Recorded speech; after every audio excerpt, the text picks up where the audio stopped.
How to check friend request sent on Facebook and iPhone.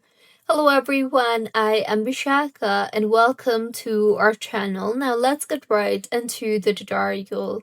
Firstly, go ahead and open the Facebook application on your device and make sure you are signed in, and if not, then go ahead and sign yourself in.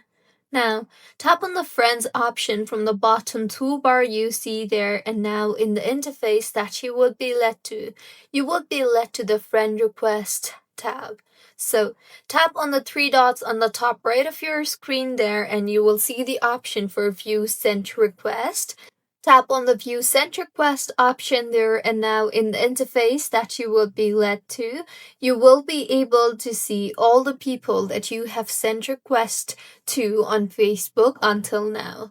So this was about how you can check friend request sent on Facebook and iPhone. If you find this tutorial helpful, please like the video and do comment if you have any queries.